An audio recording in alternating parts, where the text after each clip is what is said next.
In today's video, I'm going to teach you how to unfreeze Taobao account. Let's walk through this calmly and clearly so you can get back into your account with confidence. Start by opening the Taobao app or visiting the Taobao website and attempt to sign in as you normally would. Pay close attention to the message that appears. It usually explains why the account is frozen. Common triggers include too many incorrect password attempts, logging in from unfamiliar locations or devices, suspicious transaction activity, or an unverified profile or payment method. Understanding the reason will guide which fix applies to you. Next, complete the security verification prompts shown on screen.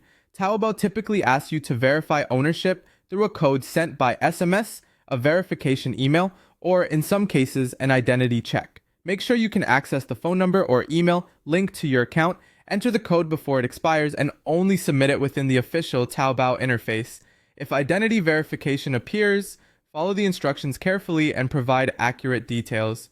If the freeze is tied to a security issue, reset your password, choose the forgot password option, enter your registered phone number or email, and follow the verification steps to proceed. When creating a new password, make it strong and unique, using a mix of letters, numbers, and symbols. Avoid reusing passwords from other sites and update any saved logins on your devices so you don't accidentally trigger another lockout. Because Taobao is connected to Alipay, issues there can keep your Taobao account frozen. Log into your Alipay account and check for any prompts asking for identity verification, payment verification, or card confirmation. Complete any pending checks and ensure your linked cards and personal details are up to date.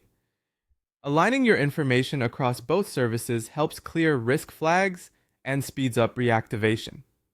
If your account is still frozen after these steps, reach out to Taobao customer support through the help center and open a service chat. Briefly explain what happened and when the freeze started, and be ready to provide proof of account ownership if the representative requests it. Stick to the official support channels, share information only through the in-app or website chat, and keep screenshots of any error messages for reference. After you've submitted everything, your account will enter review. This typically takes between 1 and 7 days. Keep an eye on your notifications and messages for updates, follow any additional instructions, and avoid repeated login attempts while the review is in progress. With these steps completed, you should be able to regain access smoothly.